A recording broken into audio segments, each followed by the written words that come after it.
Olá meninas e meninos, tudo bom com vocês? Bom, no vídeo de hoje eu vim ensinar outra receitinha para amolecer slimes. Várias amigas minhas disseram que deu certo a receitinha. Então hoje eu vim ensinar outra receitinha, então vamos lá. Olha, essa slime eu mostrei na minha coleção, ela já tá muito durinha.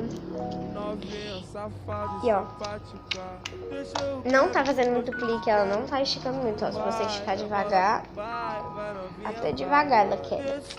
Então hoje eu vim ensinar com gel de cabelo. Então vamos botar aqui o gel de cabelo. Tem bastante. E gente, eu também indico bastante, depois se vocês quiserem mais, vocês botarem aos poucos gel de cabelo, tá? Eu indico. E gente, se vocês quiserem, eu faço outro vídeo amolecendo slime, tá bom? Só deixem nos comentários.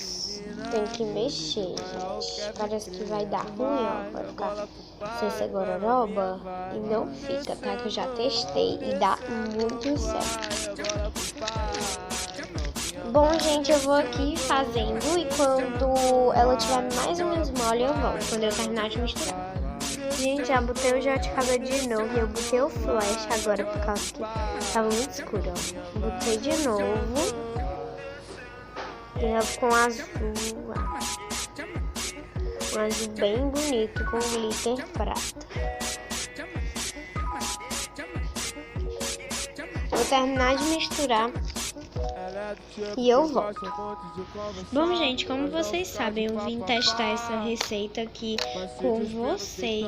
E olha, ela não deu muito certo, ela ainda tá durinha com o gel que eu usei, né? Mas ela ficou boa. Eu não tô dizendo que ela ficou ruim, que essa receita é ruim. Mas se sua slime tivesse mais um pouquinho mole, seria bom, porque ela ficaria do jeito que você queria. Só que a minha já tava muito dura, ela tava muito quebradiça. Aí aconteceu isso, né? Aí ficou assim. Mas espero que vocês tenham gostado. Deixe o like, se inscreva no canal e ative o sininho das notificações para não ficar de fora de nenhum vídeo. E tchau! Momento ASMR. Pra que foi maltratar, menina? E hoje de maior quer me criar. Vai, a bola pro pai, vai novinha, vai. Descendo.